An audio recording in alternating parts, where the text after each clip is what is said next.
Hi friends, welcome to my channel Domain of Physics. ഇന്നത്തെ ക്ലാസ്സിൽ നമ്മൾ ഡിസ്കസ് ചെയ്യാൻ പോകുന്നത് SLC ഫിസിക്സിലെ എഫക്ട്സ് ഓഫ് ഇലക്ട്രിക് കറന്റ് എന്ന് പറയുന്ന ഒന്നാമത്തെ ചാപ്റ്റർ, അതായത് വൈദ്യുത പ്രവാഹത്തിന്റെ ഫലങ്ങൾ എന്ന് പറയുന്ന ഒന്നാമത്തെ ചാപ്റ്ററിന്റെ ബാലൻസ് ആണ്. നമ്മൾ അതിന്റെ ഫസ്റ്റ് പാർട്ട് ചെയ്തിരുന്നു. ആ വീഡിയോ ലിങ്ക് ഞാൻ ഡിസ്ക്രിപ്ഷനിൽ കൊടുക്കുന്നതാണ്. അപ്പോൾ ആ വീഡിയോ കണ്ടിട്ടില്ലാത്തവർ ആ വീഡിയോ കണ്ടതിന് ശേഷം ഇത് കാണാൻ ശ്രമിക്കുക. കാരണം ബേസിക് കാര്യങ്ങളൊക്കെ നമ്മൾ ആ വീഡിയോയിലാണ് പറഞ്ഞത്. അപ്പോൾ നമ്മൾ നേരെ ചാപ്റ്ററിലേക്ക് പോവുകയാണ്. അപ്പോൾ നമുക്ക് ആ ചാപ്റ്ററിൽ പഠിക്കാനുള്ളത് രണ്ട് കാര്യങ്ങളാണെന്ന് ഞാൻ പറഞ്ഞായിരുന്നു. ഒന്ന് ഹീറ്റിംഗ് എഫക്ട്സ് ഓഫ് ഇലക്ട്രിക് കറണ്ടും, രണ്ട് ലൈറ്റിംഗ് എഫക്റ്റ് ഓഫ് ഇലക്ട്രിക് കറണ്ടും. അതായത് ഒന്ന് വൈദ്യുത പ്രവാഹത്തിന്റെ താപഫലവും ഒന്ന് വൈദ്യുത പ്രവാഹത്തിന്റെ പ്രകാശഫലവും നമ്മൾ ആദ്യം ഡിസ്കസ് ചെയ്യാൻ പോകുന്നത്. ഇന്നത്തെ ക്ലാസ്സിൽ നമ്മൾ ഡിസ്കസ് ചെയ്യാൻ പോകുന്നത് വൈദ്യുത പ്രവാഹത്തിന്റെ താപഫലങ്ങൾ അല്ലെങ്കിൽ heating effect of electric current ആണ്. അപ്പൊ heating effect of electric current, അതായത് നമ്മളൊരു ചാലകത്തിലൂടെ ഒരു കണ്ടക്ടറിലൂടെ ഇലക്ട്രിക് കറണ്ട് പാസ് ചെയ്യുന്ന സമയത്ത് ആ ഒബ്ജക്റ്റ് എന്ത് ചെയ്യപ്പെടും, അല്ലെങ്കിൽ ആ കണ്ടക്ടർ എന്ത് ചെയ്യപ്പെടുന്നു, ഹീറ്റ് ചെയ്യപ്പെടും. അതിപ്പോൾ നമ്മൾ ഏത് ഇലക്ട്രിക്കൽ ഡിവൈസസ് നോക്കിയാലും മതി, എന്ത് വർക്ക് ചെയ്യിച്ചാലും, അതായത് ഇലക്ട്രിക് കറണ്ടിൽ ഏത് ഡിവൈസ് വർക്ക് ചെയ്താലും അതിൽ നിന്ന് എന്ത് പ്രൊഡ്യൂസ് ചെയ്യപ്പെടുന്നുണ്ട്, ഹീറ്റ് പ്രൊഡ്യൂസ് ചെയ്യപ്പെടുന്നുണ്ട്.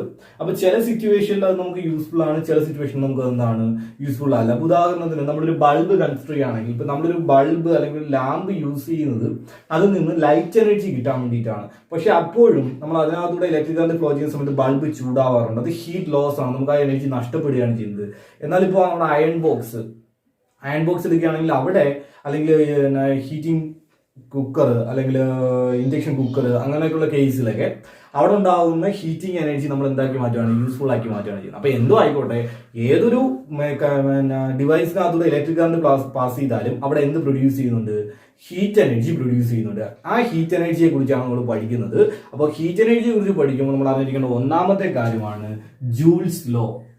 ഒന്നാമത്തെ കാര്യമാണ് എന്ന് പറയുന്നത് ജൂൾസ് ലോ അല്ലെങ്കിൽ ജൂൾ നിയമം എന്ന് പറയുന്നത്. ജൂൾ നിയമം എന്ന് പറയുന്നത് വളരെ ഇമ്പോർട്ടന്റ് ആയിട്ടുള്ള പോയിന്റ് ആണ് ഇത്. അപ്പോൾ ഈ കാര്യങ്ങളൊക്കെ പഠിക്കാൻ വേണ്ടിയിട്ടാണ് നമ്മൾ കഴിഞ്ഞ ക്ലാസ്സിൽ അല്ലെങ്കിൽ കഴിഞ്ഞ വീഡിയോ ക്ലാസ്സിൽ ഒരു 3 കാര്യങ്ങൾ പറഞ്ഞു തന്നായിരുന്നു. ഏതൊക്കെയാണ്? എന്താണ് ഇലക്ട്രിക് കറണ്ട്, അതിന്റെ equation, then electric potential difference, അതിന്റെ ഇക്വേഷൻ, ദെൻ എന്തായിരുന്നു ഓംസ് ലോ അല്ലെങ്കിൽ ഓം നിയമം. അപ്പൊ ഈ കാര്യങ്ങൾ വൈദ്യുത പ്രവാഹത്തിന്റെ തീവ്രത, പൊട്ടൻഷ്യൽ വ്യത്യാസം, ഓം നിയമം, ഇത്രയും കാര്യങ്ങൾ നമ്മൾ കഴിഞ്ഞ ക്ലാസ്സിൽ അല്ലെങ്കിൽ കഴിഞ്ഞ വീഡിയോയിൽ നമ്മൾ എന്ത് ചെയ്താണ്, എക്സ്പ്ലെയിൻ ചെയ്താണ്. അത് നമുക്ക് ഇവിടെ ആവശ്യമാണ്. അപ്പൊ നമുക്ക് നോക്കാം എന്താണ് ജൂൾ നിയമം. അതായത് നമ്മളൊരു കണ്ടക്ടറിനെ എടുക്കണം, ഒരു റെസിസ്റ്ററിനെ എടുക്കണം. നമുക്കറിയാം റെസിസ്റ്ററിനെ റെപ്രസെന്റ് ചെയ്യുന്നത് എങ്ങനെയാണ്. അപ്പോൾ ഒരു റെസിസ്റ്ററിനെ എടുക്കുന്നു, ആ റെസിസ്റ്റൻസ് R ആണെന്ന് കരുതുക. റെസിസ്റ്റൻസിനെ എടുക്കുന്നു, അതിനെ നമ്മൾ നേരെ ഒരു കീസ് വഴി അല്ലെങ്കിൽ ഒരു സ്വിച്ച് വഴി എന്തുമായി കണക്ട് ചെയ്യുന്നു, ഒരു സെല്ലുമായിട്ട് കണക്ട് ചെയ്യുന്നു. ഓക്കെ ആണല്ലോ. അപ്പൊ നമ്മൾ ഈ കീ ഓൺ ചെയ്യുകയാണെങ്കിൽ ഈ സർക്യൂട്ട് എന്തായിട്ട് മാറും, ക്ലോസ് ആവുകയും എന്ത് ചെയ്യുകയും ചെയ്യും, ഈ സർക്യൂട്ടിലൂടെ എന്ത് ഫ്ലോ ചെയ്യുകയും ചെയ്യും, കറണ്ട് ഫ്ലോ ചെയ്യുകയും ചെയ്യും, വൈദ്യുതി പ്രവഹിക്കുകയും ചെയ്യും. നമ്മൾ വൈദ്യുതിയുടെ ദിശ കഴിഞ്ഞ വീഡിയോ ക്ലാസ്സിൽ പറഞ്ഞായിരുന്നു. എങ്ങനെയാണ് സെല്ലിന്റെ പോസിറ്റീവ് ടെർമിനലിൽ നിന്ന് വൈദ്യുതി എങ്ങോട്ടേക്ക് വരും, സെല്ലിന്റെ നെഗറ്റീവ് ടെർമിനലിലേക്ക് വരും. അത് ഓർത്ത് വെച്ചിരിക്കുക. അതായത് കറണ്ട് ഈ പോസിറ്റീവ് ടെർമിനലിൽ നിന്ന് ഇറങ്ങുന്നു, ഐ കറണ്ട് ഈ പോസിറ്റീവ് ടെർമിനലിൽ നിന്ന് ഇറങ്ങുന്നു. ആ ഐ കറണ്ട് എന്ത് ചെയ്യും, ഇതിനകത്തുകൂടെ ഫ്ലോ ചെയ്ത് ഈ റെസിസ്റ്ററിലൂടെ ഫ്ലോ ചെയ്ത് എവിടെ വരും, നെഗറ്റീവിലേക്ക് വരും. ഓക്കെ ആണല്ലോ. അപ്പോ ഇതിനകത്തൂടെ എന്ത് ഫ്ലോ ചെയ്യാൻ തുടങ്ങി, കറണ്ട് ഫ്ലോ ചെയ്യാൻ തുടങ്ങി. അതായത് എന്ത് ഫ്ലോ ചെയ്തു, ഐ കറണ്ട് ഫ്ലോ ചെയ്തു. ഓക്കെ ആണല്ലോ. അപ്പോ ഒരു T സമയത്തേക്കാണ് ഈ ഐ കറണ്ട് ഫ്ലോ ചെയ്യുന്നത് വിചാരിക്കുക. അതായത് നമ്മൾ ഇതിനെ കുറിച്ച് സ്റ്റഡി ചെയ്യുന്നത് എത്ര സമയത്തേക്കാണ്, ഒരു T സമയത്തേക്കാണെന്ന് കരുതുക. അപ്പൊ ഈ T സമയം കൊണ്ട് ഇതിനകത്തൂടെ എന്തുമാത്രം കറണ്ട് ഫ്ലോ ചെയ്തു, ഐ കറണ്ട് ഫ്ലോ ചെയ്തു. T സമയം കൊണ്ട് ഇതിനകത്തൂടെ എന്തുമാത്രം കറണ്ട് ഫ്ലോ ചെയ്തു, ഐ കറണ്ട് ഫ്ലോ ചെയ്തു. ഓക്കെ ആണല്ലോ. ഇനി നമ്മൾ എടുത്തിരിക്കുന്ന സെല്ലിന്റെ പൊട്ടൻഷ്യൽ V ആണെന്ന് വിചാരിക്കുക. അപ്പൊ ഐ കറണ്ട് ഫ്ലോ ചെയ്യുന്നു. അങ്ങനെയാണെങ്കിൽ നമുക്ക് ഐയുടെ ഇക്വേഷൻ അറിയാം. എന്താണ്? I is equal to charge divided by time. I is equal to charge divided by time. അപ്പൊ നമുക്ക് ഇവിടുന്ന് ഒരു ഐഡിയ കിട്ടും. എന്താണ് idea? Current is equal to Q by T ആണെങ്കിൽ, അതായത് T സമയം കൊണ്ട് Q ചാർജ് പ്രവഹിക്കുമ്പോഴാണ് എന്തുണ്ടാവുക, ഐ കറണ്ട് ഉണ്ടാവുക. അപ്പൊ നമ്മൾ ഇതിനൊന്ന് ക്രോസ് മൾട്ടിപ്ലൈ ചെയ്യുന്നു, ഈ T ഇപ്പുറം കൊണ്ടുവരുന്നു. അപ്പൊ നമുക്ക് ഇക്വേഷൻ ഇങ്ങനെ ആവും, Q is equal to I into T. Q is equal to I into T എന്ന് പറയുന്നത് എന്താണ്, T സമയം കൊണ്ട് ഇതിനകത്ത് കൂടി പ്രവഹിച്ച ചാർജ് ആണ് എത്ര എന്ന് പറയുന്നത്, Q എന്ന് പറയുന്നത്. T സമയം കൊണ്ട് ഇതുവഴി പ്രവഹിച്ച ചാർജ് ആണ് എത്ര എന്ന് പറയുന്നത്, I into T അഥവാ Q എന്ന് പറയുന്നത്. അപ്പൊ ഇതാണ് ഇക്വേഷൻ നമ്പർ 1 എന്ന് പറയുന്നത്. ഓക്കെ ആണല്ലോ. അപ്പൊ ഇത് നമ്മൾ കഴിഞ്ഞ ദിവസം പറഞ്ഞ ഇലക്ട്രിക് കറണ്ട് അല്ലെങ്കിൽ വൈദ്യുത പ്രവാഹ തീവ്രത എന്ന് പറയുന്ന ഒരു കോൺസെപ്റ്റിൽ നിന്ന് വന്ന കാര്യമാണ്. ഓക്കെ ആണല്ലോ. ഇതുപോലെ തന്നെ നമ്മുടെ അടുത്ത കേസ് എടുക്കുന്നു, പൊട്ടൻഷ്യൽ ഡിഫറൻസ്. എന്താണ് പൊട്ടൻഷ്യൽ വ്യത്യാസം അല്ലെങ്കിൽ പൊട്ടൻഷ്യൽ ഡിഫറൻസ് എന്ന് പറഞ്ഞു കഴിഞ്ഞാൽ ഈ പോയിന്റും, അതായത് സെല്ലിന്റെ ഈ പോസിറ്റീവ് ടെർമിനലും നെഗറ്റീവ് ടെർമിനലും തമ്മിലുള്ള പൊട്ടൻഷ്യൽ ഡിഫറൻസ് ആണ്, വ്യത്യാസമാണ് എത്ര എന്ന് പറയുന്നത്, വി എന്ന് പറയുന്നത്. അപ്പൊ എന്തായിരിക്കും ആ പൊട്ടൻഷ്യൽ വ്യത്യാസം എന്ന് പറയുന്നത്, ഇതിനകത്ത് കൂടി കറണ്ടിന് ചാർജിനെ ഫ്ലോ ചെയ്യിക്കാൻ ആവശ്യമായിട്ടുള്ള എന്ത്, വർക്ക് ഡൺ. അപ്പൊ നമുക്കറിയാം പൊട്ടൻഷ്യൽ വ്യത്യാസം V is equal to work done divided by charge. അതായത് വർക്ക് ഡൺ പെർ എന്തായിരിക്കും, യൂണിറ്റ് ചാർജ് ആയിരിക്കും. Work done per unit charge ആയിരിക്കും. അങ്ങനെയാണ് എങ്കിൽ ഇതിനകത്ത് കൂടി ക്യൂ ചാർജിനെ കൊണ്ടുപോകണമെങ്കിൽ, ഈ പോസിറ്റീവ് ടെർമിനലിൽ നിന്ന് ക്യൂ ചാർജിനെ എവിടെ കൊണ്ടുവരണമെങ്കിൽ, നെഗറ്റീവ് ടെർമിനലിൽ കൊണ്ടുവരണമെങ്കിൽ ഉറപ്പായിട്ടും ഈ സെൽ എന്ത് ചെയ്യേണ്ടി വരും, കുറച്ച് വർക്ക് ചെയ്യേണ്ടി വരും. ആ വർക്ക് എത്ര ആയിരിക്കും, ഇത് ക്രോസ് മൾട്ടിപ്ലൈ ചെയ്താൽ മതി. Work is equal to V into Q. Okay ആണല്ലോ. Work is equal to V into Q. പക്ഷെ നമ്മൾ ഓൾറെഡി പറഞ്ഞു കഴിഞ്ഞു, ടി സമയം കൊണ്ട് അതിലൂടെ പ്രവഹിക്കുന്ന ചാർജ് എത്രയാണ്, I ഇൻറ്റു ടി ആണ്. അപ്പൊ നമുക്ക് ഈ ഇക്വേഷൻ എങ്ങനെ മാറ്റാം, W is equal to VIT, which is equation number 2. ഇത് വന്നത് എവിടെ നിന്നാണ്, ഫ്രം ഇക്വേഷൻ 1 നിന്നാണ് വന്നത്. നമ്മുടെ ഒന്നാമത്തെ ഇക്വേഷനോട് സബ്സ്റ്റിറ്റ്യൂട്ട് ചെയ്ത് നമുക്ക് എന്ത് കിട്ടി, W ഇസ് ഈക്വൽ ടു എത്ര കിട്ടി, V into I into T എന്ന് കിട്ടി. എന്ന് പറഞ്ഞാല് കുറച്ച് ചാർജിന് ടി സമയം ഇതിനകത്തൂടെ കറണ്ട് ഫ്ലോ ചെയ്യുമ്പോൾ, ടി സമയം ഇതിനകത്തൂടെ I കറണ്ട് ഫ്ലോ ചെയ്യുമ്പോൾ അവിടെ ഉണ്ടാകുന്ന വർക്ക് ഡൺ ആണ് എത്ര എന്ന് പറയുന്നത്, VIT എന്ന് പറയുന്നത്. ക്ലിയർ ആണല്ലോ. ഇനി നമുക്ക് അറിയാവുന്ന ഒരു കാര്യമുണ്ട്, നമ്മൾ കുഞ്ഞു ക്ലാസ്സുകൾ തൊട്ടേ പഠിക്കുന്നതാണ്, law of conservation of energy അല്ലെങ്കിൽ ഊർജ സംരക്ഷണ നിയമം. എന്താണ്, energy can neither be created nor be destroyed, it can only transform from one form to another. അല്ലെങ്കിൽ എന്ന് പറയും, എനർജിയെ, ഊർജത്തെ നിർമ്മിക്കുവാനോ നശിപ്പിക്കുവാനോ എന്തില്ല, സാധിക്കില്ല. ഒരു രൂപത്തിൽ നിന്ന് മറ്റൊരു രൂപത്തിലേക്ക് എന്ത് ചെയ്യാനേ പറ്റത്തുള്ളൂ, മാറ്റാൻ മാത്രമേ പറ്റത്തുള്ളൂ. നമുക്ക് അറിയാവുന്ന കാര്യമാണ്. അപ്പൊ അങ്ങനെയാണെങ്കിൽ ഇവിടെ ചെയ്യുന്ന വർക്ക് അവിടെ എന്തെങ്കിലും ആയിട്ട് മാറണ്ടേ. ഈ വർക്കാണ് അവിടെ എന്തായിട്ട് മാറുന്നത്, ഹീറ്റ് എനർജി ആയിട്ട്, താപമായിട്ട് എന്ത് ചെയ്യുന്നത്, മാറുന്നത്. അപ്പം W is equal to VIT എന്ന് പറയുന്ന വർക്കാണ് അവിടുത്തെ കറണ്ട് ചെയ്തത്. ആ കറണ്ട് ചെയ്ത വർക്ക് എന്തായിട്ട് മാറും, ഹീറ്റ് ആയിട്ട് മാറും. അതായത് ഈ റെസിസ്റ്ററിനകത്തുള്ള എന്തായിട്ട് മാറും, ഹീറ്റ് ആയിട്ട് മാറും. അപ്പൊ നമുക്ക് ഇക്വേഷൻ എഴുതാം, H is equal to IVT. H is equal to IVT അല്ലെങ്കിൽ VIT. ഓക്കെ ആണല്ലോ. H is equal to IVT. അപ്പൊ ഇതാണ് അവിടുത്തെ എന്ന് പറയുന്നത് ഹീറ്റ് എന്ന് പറയുന്നത്. ഓക്കെ ആണല്ലോ. അപ്പൊ അവിടെ പ്രൊഡ്യൂസ് ചെയ്ത ഹീറ്റിനെ കണ്ടെത്തി. പക്ഷെ ഒരു കാര്യം കൂടെ ശ്രദ്ധിക്കുക, നമ്മളിവിടെ ഒരു റെസിസ്റ്ററിനെ കണക്ട് ചെയ്തിട്ടുണ്ട്. ഈ റെസിസ്റ്റർ നമ്മുടെ ഈ ഇക്വേഷനായിട്ട് വന്നിട്ടില്ല. അപ്പൊ നമുക്ക് അതിനെ കൂടെ ഉൾക്കൊള്ളിച്ചുകൊണ്ട് ഒരു ഇക്വേഷൻ എഴുതി നോക്കാം. അതിന് വേണ്ടിയിട്ടാണ് നമ്മൾ കഴിഞ്ഞ ക്ലാസ്സിൽ പഠിച്ചു ഓം നിയമം അഥവാ ഓംസ് ലോ. എന്തായിരുന്നു ഓംസ് ലോ? ഓംസ് ലോ പറയുന്നത് ഇങ്ങനെയാണ്, ഓംസ് ലോ ഗീവ്സ് എന്താണ്, V is equal to I into R. എന്താണ്, V is equal to I into R. അപ്പൊ നമുക്ക് ഈ V ക്ക് പകരം നമ്മുടെ ഇക്വേഷനകത്തുള്ള V ക്ക് പകരം എന്തെന്ന് കൊടുക്കാം, I into R എന്ന് കൊടുക്കാം. അപ്പൊ ഇക്വേഷൻ എങ്ങനെ മാറും, H is equal to I into V ക്ക് പകരം IR into എന്തെന്ന് വരും, T എന്ന് വരും. That is H is equal to I square RT. H is equal to I square RT. അപ്പൊ നമുക്ക് ഇക്വേഷൻ കിട്ടി, എന്താണ്, H is equal to I square RT എന്ന് പറയുന്ന ഇക്വേഷൻ കിട്ടി. ഓക്കെ ആണല്ലോ. അപ്പൊ നമ്മൾ ഈ ഇക്വേഷൻ വെച്ചാണ് ആരെ ഡിഫൈൻ ചെയ്യാൻ പോകുന്നത്, ജൂൾ നിയമത്തെ പ്രസ്താവിക്കാൻ പോകുന്നത്, ഡിഫൈൻ ചെയ്യാനായിട്ട് പോകുന്നത് അല്ലെങ്കിൽ എക്സ്പ്ലെയിൻ ചെയ്യാനായിട്ട് പോകുന്നത്. ഓക്കെ ആണല്ലോ. അപ്പൊ ഇങ്ങനെ നോക്കുക, നമ്മൾ ആ ഇക്വേഷനെ ചെറുതായിട്ട് മാറ്റാണ്, നമുക്ക് അവിടെ വെച്ച് തന്നെ പറയാം, എങ്കിലും ഒന്ന് മാറ്റാണ്. H is equal to 1 into I square RT എന്ന് എഴുതുന്നു. H is equal to 1 into I square RT. പ്രശ്നമൊന്നുമില്ലല്ലോ. ഈ 1 എന്ന് പറയുന്നത് ഒരു കോൺസ്റ്റന്റ് അല്ലേ, അത് മാറുന്നുണ്ടോ, ഇല്ല, ആ 1 അവിടെ തന്നെ ഉണ്ട്. അപ്പൊ നമുക്ക് 1 നെ എന്തായിട്ട് എടുക്കാം, ഒരു കോൺസ്റ്റന്റ് ആയിട്ട് എടുക്കാം. That is H is equal to a constant into I square RT. H is equal to a constant into I square RT, where k യുടെ വാല്യൂ കൊടുത്തിരിക്കുക, k എത്ര തന്നെ ആയിരിക്കും, 1 തന്നെ ആയിരിക്കും. ഇതൊന്നും കൂടുതലും കുഴപ്പമില്ല, ഞാൻ പറഞ്ഞതേ ഉള്ളൂ. H is equal to k into I square RT. ഇനി നമുക്ക് അറിയാം, നമ്മുടെ ഇക്വേഷനെ പ്രൊപ്പോർഷണാലിറ്റിയിലൊക്കെ കിടക്കുകയാണെങ്കിൽ ആ പ്രൊപ്പോർഷണാലിറ്റി മാറ്റി ഈക്വൽ ആക്കാൻ നമ്മൾ എന്ത് ചെയ്യും, ഒരു കോൺസ്റ്റന്റ് കൊണ്ട് മൾട്ടിപ്ലൈ ചെയ്യും. അപ്പൊ അതേപോലെ ഒരു കോൺസ്റ്റന്റ് എടുത്ത് മാറ്റിയാൽ നമുക്ക് ഈക്വൽ സൈൻ മാറ്റി എന്താക്കാം, പ്രൊപ്പോർഷണാലിറ്റി ആക്കാം. അപ്പൊ ഈ പ്രൊപ്പോർഷണാലിറ്റി എങ്ങനെ വരും, H പ്രൊപ്പോർഷണൽ ടു H ആനുപാതികം എന്താണ്, I സ്ക്വയർ RT. എന്താണ്, H proportional to I square RT. അപ്പൊ ഇവിടെ വെച്ചാണ് നമ്മൾ ആരെ പ്രസ്താവിക്കുന്നത്, ജൂൾ നിയമം അല്ലെങ്കിൽ ജൂൾസ് ലോയെ പ്രസ്താവിക്കുന്നത്. അപ്പൊ എന്താണ് സ്റ്റേറ്റ് ചെയ്യാം, ജൂൾസ് ലോ സ്റ്റേറ്റ് ചെയ്യാം. എന്താണ് Joule's law? The heat produced in a current carrying conductor. H എന്ന് പറഞ്ഞാൽ എന്താണ്? ഹീറ്റ് ആണ്. എവിടെ ഉണ്ടാവുന്ന ഹീറ്റ് ആണ്? ഒരു കറണ്ട് ക്യാരിയിങ് കണ്ടക്ടർ. ഒരു കണ്ടക്ടർ വെറുതെ ഇരുന്നുകൊണ്ട് ഹീറ്റ് ഉണ്ടാവില്ല, അതൊന്നുകൂടെ എന്ത് ഫ്ലോ ചെയ്യണം? കറണ്ട് ഫ്ലോ ചെയ്യണം. അപ്പം H എന്ന് പറഞ്ഞാൽ എന്താണ്? Heat produced in a current carrying conductor. എന്താണ്? Heat produced in a current carrying conductor. Okay ആണല്ലോ? അപ്പൊ heat produced in a current carrying conductor is directly proportional ആണ് ആർക്ക്? the I square into R into T. അപ്പൊ ഒരു product അല്ലെ, multiplication ആണ്. അപ്പം product of ആരുടെയൊക്കെ പ്രോഡക്റ്റ്? I സ്ക്വയറിന്റെ, that is product of square of electric current, resistance of the conductor and the time taken and the time. അപ്പൊ എന്താണ് Joule's law പറയുന്നത്?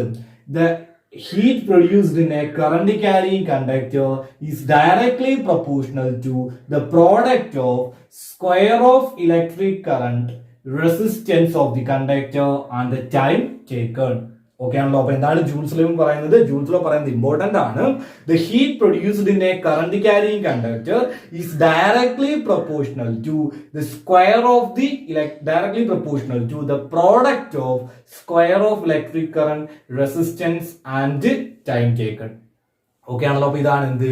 ജൂൾസ് ലോ എന്ന് പറയുന്നത്. നമ്മൾ മലയാളത്തിൽ ജൂൾ നിയമം പ്രസ്താവിക്കുന്നത് എങ്ങനെയായിരിക്കും? ഇതുപോലെ തന്നെയാണ്. ഒരു ചാലകത്തിലൂടെ കറണ്ട് പ്രവഹിക്കുമ്പോൾ ഉണ്ടാകുന്ന താപോർജം. H എന്ന് പറഞ്ഞാൽ എന്താണ്? താപമാണ്. ഓക്കെ ആണല്ലോ? അപ്പം ഒരു ചാലകത്തിലൂടെ കറണ്ട് പ്രവഹിക്കുമ്പോൾ ഉണ്ടാകുന്ന താപോർജം എന്ന് പറയും. താപോർജം പ്രതിരോധത്തിന്റെയും കറണ്ട് പ്രവഹിക്കാൻ എടുക്കുന്ന സമയത്തിന്റെയും ഗുണനഫലത്തിന് നേരാനുപാതത്തിലായിരിക്കും. എങ്ങനെയാണ്? ഒരു ചാലകത്തിലൂടെ കറണ്ട് പ്രവഹിക്കുന്നതിന്റെ ഫലമായി ഉണ്ടാകുന്ന അല്ലെങ്കിൽ ഉൽപ്പാദിപ്പിക്കപ്പെടുന്ന താപോർജം അതിലൂടെ പ്രവഹിക്കുന്ന കറണ്ടിന്റെ വർഗത്തിന്റെയും പ്രതിരോധത്തിന്റെയും സമയത്തിന്റെയും ഗുണനഫലത്തിന് നേരാനുപാതികമായിരിക്കും. എന്താണ്? ഒരു ചാലകത്തിലൂടെ കറണ്ട് അല്ലെങ്കിൽ വൈദ്യുതി പ്രവഹിക്കുന്നത് കാരണം ഉണ്ടാകുന്ന താപോർജം എന്തിനൊക്കെ ആയിരിക്കും? കറണ്ടിന്റെ വർഗത്തിന്റെയും അല്ലെങ്കിൽ വൈദ്യുത പ്രവാഹ തീവ്രതയുടെ വർഗത്തിന്റെയും, കറണ്ടിന് എന്ന് പറഞ്ഞാൽ മതി, കറണ്ടിന്റെ വർഗത്തിന്റെയും അവിടെ പ്രതിരോധകത്തിന്റെയും പിന്നെ സമയത്തിന്റെയും ഗുണനഫലത്തിന് നേരാനുപാതികമായിരിക്കും. ഇതാണ് എന്ത് പറയുന്നത്? ജൂൾ നിയമം എന്ന് പറയുന്നത്. ഓക്കെ ആണല്ലോ? അപ്പോ നമ്മൾ ജൂൾ നിയമമാണ് പറഞ്ഞത്. വളരെ ഇമ്പോർട്ടന്റ് ആയിട്ടുള്ള നിയമമാണ് ഇതെന്ന് പറയുന്നത്, ജൂൾസ് ലോ ഓഫ് ഹീറ്റിംഗ് എന്ന് പറയുന്നത്. അപ്പൊ ഏതൊരു ചാലകത്തിലൂടെ ഏതൊരു കണ്ടക്ടറിലൂടെ കറണ്ട് പാസ് ചെയ്താലും അവിടെ എന്ത് പ്രൊഡ്യൂസ് ചെയ്യപ്പെടും? ഹീറ്റ് എനർജി പ്രൊഡ്യൂസ് ചെയ്യും. ബൈ ഏത് ലോ? Joule's law. ഓക്കെ ആണല്ലോ?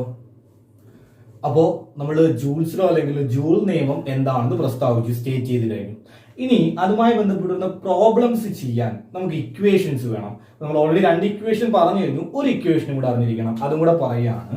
ഒന്നാമത് നമ്മൾ പറഞ്ഞു ജൂൾ നിയമം H is equal to എന്താണ്? I square RT. H is equal to I square RT. ഒന്നാമത്തെ ഇക്വേഷൻ. നമുക്ക് രണ്ടാമത്തെ ഇക്വേഷനിലേക്ക് പോകാം. രണ്ടാമത്തെ ഇക്വേഷൻ നമുക്കറിയാം H is equal to IVT. H is equal to IVT. നമുക്ക് ഒരു ഇക്വേഷൻ കൂടെ പഠിച്ചിരിക്കണം. നമുക്ക് അറിയാവുന്ന കേസ് ഓംസ് ലോ. എന്താണ് ഓംസ് ലോ പറയുന്നത്? V is equal to I into R. Okay ആണല്ലോ? അങ്ങനെയാണെങ്കിൽ നമുക്ക് I is equal to എത്ര എഴുതാം? V by R എന്ന് എഴുതാം. I is equal to V by R എന്ന് എഴുതാം. ക്ലിയർ ആണല്ലോ? ഇത് ഇവിടെ സബ്സ്റ്റിറ്റ്യൂട്ട് ചെയ്താൽ നമുക്ക് എങ്ങനെ കിട്ടും? H is equal to Iക്ക് പകരം എന്ത് കൊടുക്കാം? V by R എന്ന് കൊടുക്കാം. ബാക്കിയുള്ളത് V into T ആണ്. അപ്പൊ നമുക്ക് അടുത്ത ഇക്വേഷൻ കിട്ടി. H is equal to V into V square T divided by R. അപ്പൊ നമുക്ക് മൊത്തം 3 ഇക്വേഷൻസ് കിട്ടി. എന്താണ്? H is equal to I square RT, H is equal to IVT, H is equal to V square T by R. അപ്പൊ ഇത് മൂന്നും വെച്ചിട്ട് നമുക്ക് എന്ത് ചെയ്യേണ്ടി വരും? പ്രോബ്ലം ചെയ്യാനായിട്ട് ചോദിക്കും. ആ പ്രോബ്ലംസ് ചെയ്യാൻ ഒപ്പം എന്തോട് ഓർത്തിരിക്കുക? V is equal to IR എന്ന് പറയുന്ന ഓംസ് ലോ, അതുപോലെ I is equal to Q by T എന്ന് പറയുന്ന കറണ്ടിന്റെ ഇക്വേഷൻ, അതുപോലെ V is equal to W by Q എന്ന് പറയുന്ന പൊട്ടൻഷ്യലിന്റെ ഇക്വേഷൻ. അപ്പൊ ഇത്രയും ഇക്വേഷൻസ് ഓർത്തിരിക്കുകയാണെങ്കിൽ ജൂൾസ് ലോയുമായി ബന്ധപ്പെട്ട് ചോദിക്കുന്ന എല്ലാ ക്വസ്റ്റ്യൻസിന്റെയും ആൻസർ നമുക്ക് എന്ത് ചെയ്യാനായിട്ട് പറ്റും? എഴുതാനായിട്ട് ചെയ്യാനായിട്ട് സാധിക്കും. നമ്മൾ ഇന്നത്തെ ഈ ക്ലാസ്സിൽ പ്രോബ്ലംസ് ഒന്നും ചെയ്യുന്നില്ല, നമ്മൾ തിയറി പാർട്ട് മാത്രം പറഞ്ഞു പോവുകയാണ്. എന്നിട്ട് അതായത് അടുത്ത ഒരു ക്ലാസ് കൂടെ കൊണ്ട് നമ്മൾ മിക്കവാറും ഈ ചാപ്റ്റർ കംപ്ലീറ്റ് ചെയ്യും. അടുത്തൊരു വീഡിയോ ക്ലാസ് കൂടെ കൊണ്ട് അതിന്റെ അടുത്ത വീഡിയോ ക്ലാസ്സിൽ നമ്മൾ എന്ത് ചെയ്യുന്നതായിരിക്കും, ഈ ചാപ്റ്ററിനകത്തെ കംപ്ലീറ്റ് പ്രോബ്ലംസ് ഒരു വീഡിയോ ക്ലാസ്സിൽ ഉൾപ്പെടുത്തിക്കൊണ്ട് ചെയ്യുന്നതായിരിക്കും.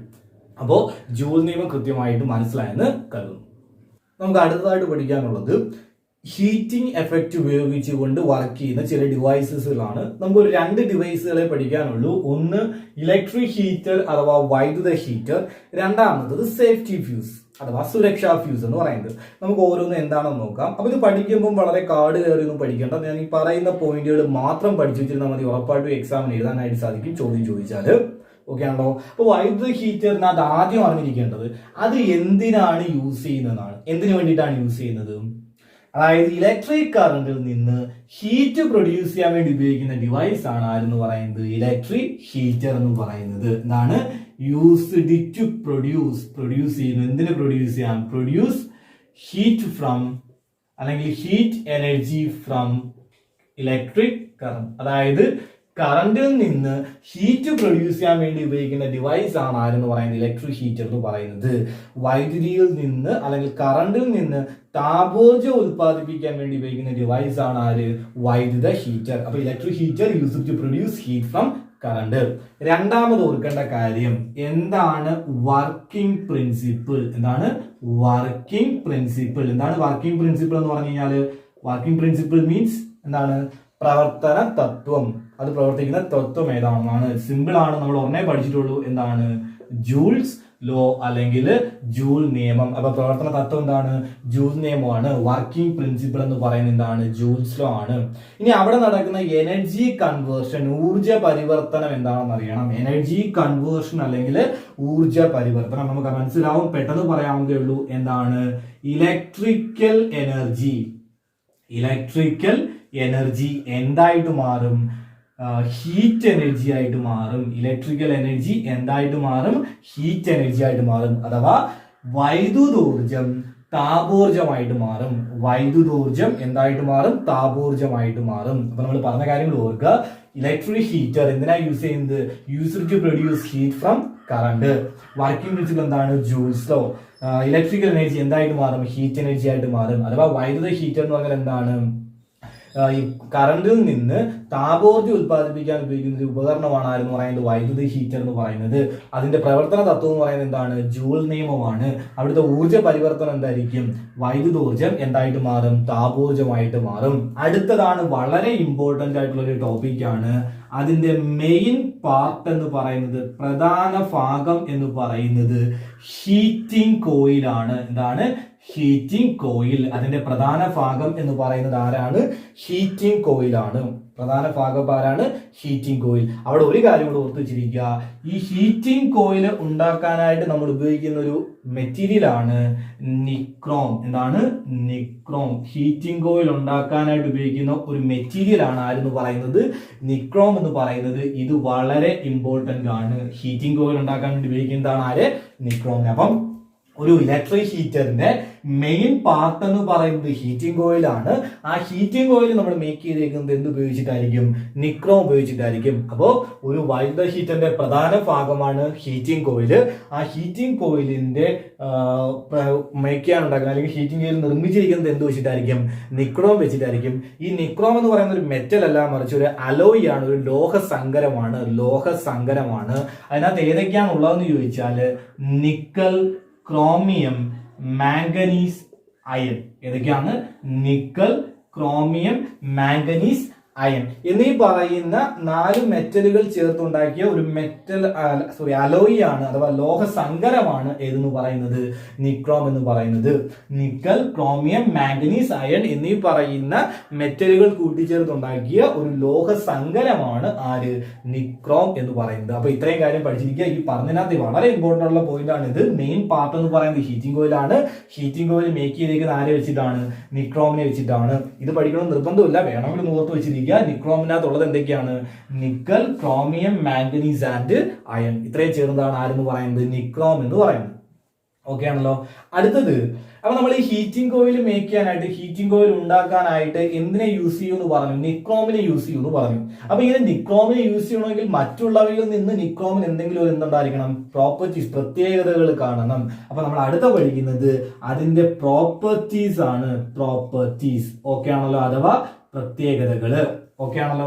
പ്രോപ്പർട്ടീസ് എന്ന് പറഞ്ഞു കഴിഞ്ഞാൽ ചിലപ്പോൾ എക്സാം ചോദിക്കുന്നത് നിക്രോമിന്റെ പ്രോപ്പർട്ടീസ് എന്തായിരിക്കും എന്നായിരിക്കും. ചിലപ്പോൾ ചോദിക്കുന്നത് ഹീറ്റിംഗ് കോയിലിന്റെ പ്രോപ്പർട്ടി എന്തായിരിക്കും എന്നാണ്. ഹീറ്റിംഗ് കോയിലിന്റെ പ്രോപ്പർട്ടി എന്താണെന്ന് ചോദിച്ചാലും നിക്രോമിന്റെ പ്രോപ്പർട്ടി എന്താണെന്ന് ചോദിച്ചാലും എന്താണ്? സെയിം തന്നെയാണ്, ഒരേ കാര്യം തന്നെയാണ്. ഒന്നാമത്തെ പോയിന്റ് നമുക്ക് അറിയാവുന്ന ഒരു കാര്യം എന്താണ്? നമ്മൾ എന്തിനാണ് നിക്രോം യൂസ് ചെയ്യുന്നത്? ഹീറ്റ് പ്രൊഡ്യൂസ് ചെയ്യാൻ. ഏതാണ് പ്രവർത്തന തത്വം? Joule's law, H=I²RT. അവിടെ നോക്കിയേ, റെസിസ്റ്റൻസിനെ, പ്രതിരോധം കൂടുമ്പോ എന്ത് കൂടും? ഹീറ്റ് കൂടും. പക്ഷെ നമ്മൾ പ്രതിരോധത്തിനേക്കാൾ കുറച്ചും കൂടെ ബേസിക് ആയിട്ട് പറഞ്ഞ വേറൊരു വേർഡ് എന്താണ്? റെസിസ്റ്റിവിറ്റി. നമുക്ക് എല്ലാവർക്കും അറിയാം എന്താണ് റെസിസ്റ്റിവിറ്റി. അപ്പൊ റെസിസ്റ്റിവിറ്റി കൂടുമ്പോ എന്ത് കൂടും? ഹീറ്റ് കൂടും. അപ്പൊ കൂടുതൽ ഹീറ്റ് ഉണ്ടാവണമെങ്കിൽ നമ്മൾ ഉപയോഗിക്കുന്നതിന്റെ റെസിസ്റ്റിവിറ്റി എന്തായിരിക്കണം? കൂടുതലായിരിക്കണം. അപ്പൊ ഒന്നാമത്തെ പ്രോപ്പർട്ടി ഏതാണ്? എന്താണ്? High resistivity. എന്താണ്? ഹൈ റെസിസ്റ്റിവിറ്റി അഥവാ ഉയർന്ന റെസിസ്റ്റിവിറ്റി. ഉയർന്ന റെസിസ്റ്റിവിറ്റി.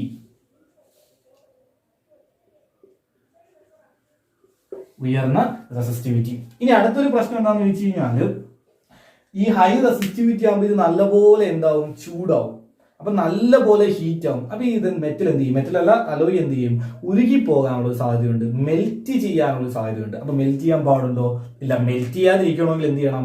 അത് വളരെ വലിയ ടെമ്പറേച്ചർ മാത്രം എന്ത് ചെയ്യുന്ന സാധനമായിരിക്കണം? മെൽറ്റ് ചെയ്യുന്നതായിരിക്കണം. അപ്പൊ അടുത്ത പ്രത്യേകത ഇതാണ്, high melting point. High melting point. High melting point അഥവാ ഉയർന്ന ദ്രവണാങ്കം. ഉയർന്ന ദ്രവണാങ്കം. അപ്പൊ അടുത്ത പ്രത്യേകതയാണ് എന്ന് പറയുന്നത് ഹൈ മെൽറ്റിംഗ് പോയിന്റ് അല്ലെങ്കിൽ ഉയർന്ന ദ്രവണാങ്കം. അടുത്തതാണ് വളരെ ഇമ്പോർട്ടന്റ് പോയിന്റ് ആണ്, ability to remain. Ability to remain red hot condition. Remain red hot condition for a long time without oxidation. അതായത് ഓക്സിഡേഷൻ നടക്കാതെ ഒരുപാട് നേരം നിൽക്കാനുള്ള കഴിവ് അഥവാ ചുവന്ന് ചുട്ടുപഴുത്ത അവസ്ഥയിൽ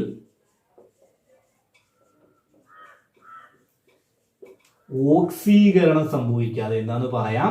ഓക്സീകരണം സംഭവിക്കാതെ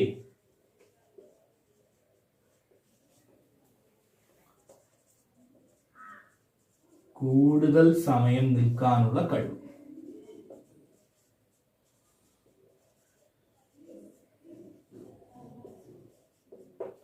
ഇതാണ് മൂന്നാമത്തെ പ്രോപ്പർട്ടി എന്ന് പറയുന്നത്. അതായത് എന്ത് ചെയ്യാൻ പാടില്ല? ഉരുകി പോകാൻ പാടില്ല. നല്ല പോലെ ചുട്ടുപഴുത്ത്, നമ്മുടെ ആനയിലൊക്കെ മെറ്റൽസ് നമ്മളിപ്പം എന്താണ് ഒരു കമ്പി വളച്ച് എന്തെങ്കിലുമൊക്കെ ചെയ്യാനായിട്ട് നമ്മൾ ചൂടാക്കുമ്പോൾ അതിങ്ങനെ ചുട്ടുപഴുത്ത് ചുവന്ന കളറിലിരിക്കുന്ന കാണാൻ പറ്റും. അപ്പൊ ആ ഒരു അവസ്ഥയിൽ നിൽക്കാനുള്ള കഴിവ് ആർക്കുണ്ടായിരിക്കണം? നമ്മൾ എടുക്കുന്ന നിക്രോമിനുണ്ട്. അതാണ് നിക്രോമിന്റെ മൂന്നാമത്തെ പ്രത്യേകത. എന്താണ്? Ability to remain red hot condition for a long time without oxidation. എന്ന് പറഞ്ഞാൽ ഓക്സീകരണം സംഭവിച്ചു പോകരുത്. അതായത് ചുവന്ന് ചുട്ടുപഴുത്ത അവസ്ഥയിൽ ഓക്സീകരണം സംഭവിക്കാതെ കൂടുതൽ സമയം നിൽക്കാനുള്ള കഴിവ്. അപ്പൊ ഈ പ്രോപ്പർട്ടീസ് ആണ് നമ്മുടെ ഈ ടോപ്പിക്കിലെ ഏറ്റവും ഇമ്പോർട്ടന്റ് ആയിട്ടുള്ള പോയിന്റ് എന്ന് പറയുന്നത്. അപ്പൊ അത് ഉറപ്പായിട്ടും പഠിച്ചു വെച്ചിരിക്കണം, മറന്നു പോകരുത്. അപ്പൊ ഇത്രയും മാത്രമേ ഉള്ളൂ വൈദ്യുത ഹീറ്ററിനെ കുറിച്ച് പഠിക്കാൻ. ഇത്രയും പഠിച്ചു കഴിയുമ്പോൾ വൈദ്യുത ഹീറ്റർ എന്താവും? കംപ്ലീറ്റ് ആവും. വൈദ്യുത ഹീറ്റർ ക്ലിയർ ആയിട്ട് മനസ്സിലായെന്ന് കരുതുന്നു. അടുത്തതാണ് സേഫ്റ്റി ഫ്യൂസ് അല്ലെങ്കിൽ സുരക്ഷാ ഫ്യൂസ് എന്ന് പറയുന്നത്. അതായത് ഹീറ്റിംഗ് എഫക്റ്റ് ഉപയോഗിച്ച് വർക്ക് ചെയ്യുന്ന അടുത്തൊരു പോയിന്റ് ബേസ് ആണ് എന്ന് പറയുന്നത് സേഫ്റ്റി ഫ്യൂസ് അല്ലെങ്കിൽ എന്താണ്? സുരക്ഷാ ഫ്യൂസ് എന്ന് പറയുന്നത്. അപ്പൊ സുരക്ഷാ ഫ്യൂസിന്റെ യൂസ് ആണ് നമ്മൾ ആദ്യം പഠിക്കുന്നത്. നേരത്തെ ഹീറ്റിംഗ് കോയിൽ പഠിച്ച അതുപോലെ തന്നെ നമ്മൾ പറയാണ്. എന്തിനാണ് യൂസ് ചെയ്യുന്നത് ചോദിച്ചാൽ, it is a device used to protect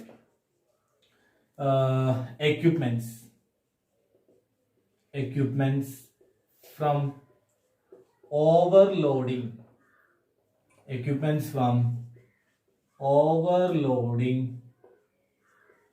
and എന്താണ്? overloading and short circuit. രണ്ട് കാര്യങ്ങൾ എന്തൊക്കെയാണ്? Use to protect equipments from overloading and short circuit. അതായത് നമ്മുടെ വീട്ടിലൊക്കെ ഓവർലോഡിങ് ഉണ്ടാകുമ്പോഴും ഷോർട്ട് സർക്യൂട്ട് ഉണ്ടാകുമ്പോഴും അതിൽ നിന്ന് നമ്മുടെ വീടിനകത്തുള്ള എക്യുപ്മെന്റ്സിനെ പ്രൊട്ടക്ട് ചെയ്യാൻ വേണ്ടി ഉപയോഗിക്കുന്ന ഒന്നാണ് ഇതെന്ന് പറയുന്നത് സുരക്ഷാ ഫ്യൂസ് എന്ന് പറയുന്നത്. അപ്പോൾ അവിടെ രണ്ട് പേര് വന്നിട്ടുണ്ട്. എന്താണ് ഓവർലോഡിങ്ങും എന്താണ് ഷോർട്ട് സർക്യൂട്ടും. എന്താണ് ഓവർലോഡിങ് എന്ന് പറഞ്ഞാൽ, അതായത് നമ്മുടെ വീട്ടിൽ ഒരുപാട് ഡിവൈസുകൾ ഉണ്ടെന്ന് വിചാരിക്കുക. അതായത് നമ്മുടെ വീടിന് ക്യാരി ചെയ്യാൻ പറ്റുന്ന ഒരു പവർ കാണും.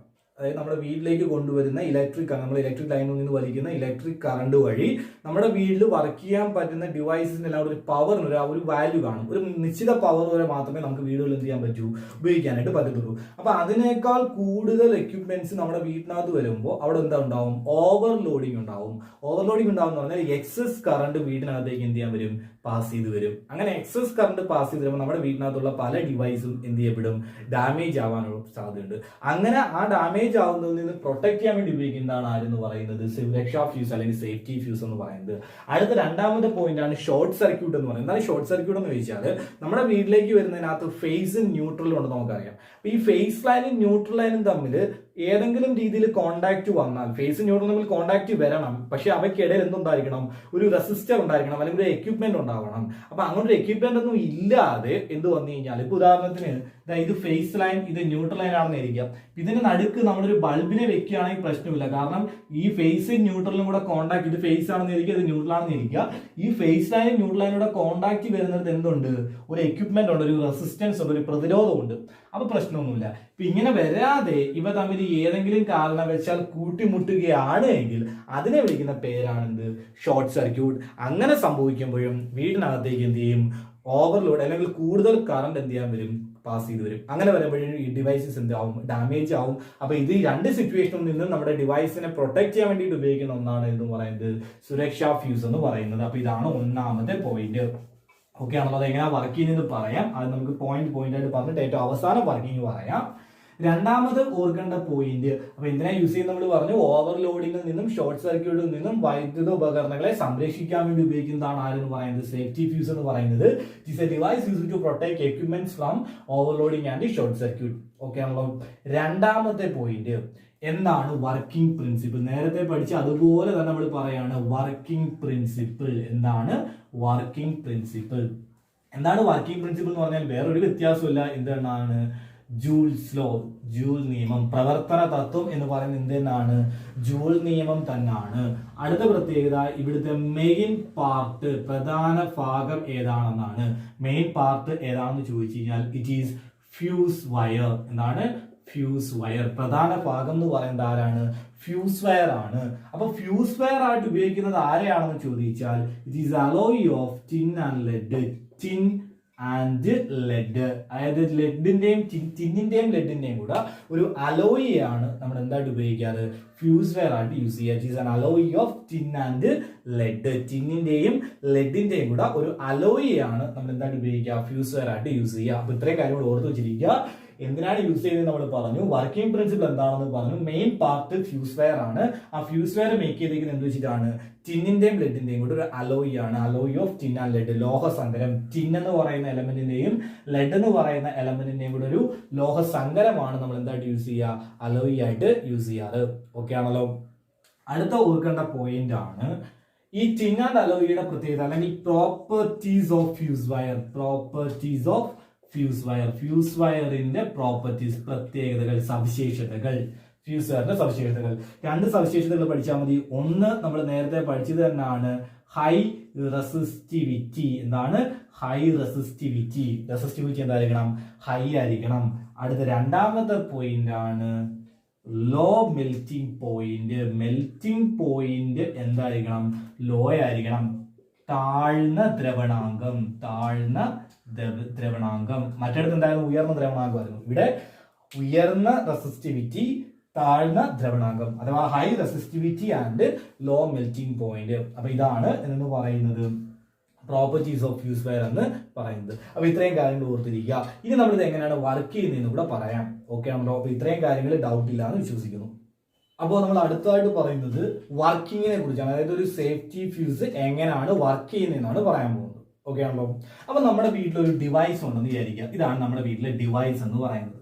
ഓക്കെ ആണല്ലോ. അപ്പൊ ഇതിനകത്തേക്ക് മെയിൻ സ്വിച്ചിൽ നിന്ന് നമ്മുടെ ഫ്യൂസ് മെയിൻ വയറിൽ നിന്ന് അല്ലെങ്കിൽ പുറത്തു നിന്ന് 2 ലൈൻസ് വരുന്നുണ്ട്. ഒരു ഫേസ് ലൈനും വരുന്നുണ്ട്, ഒരു ന്യൂട്രൽ ലൈനും വരുന്നുണ്ട്.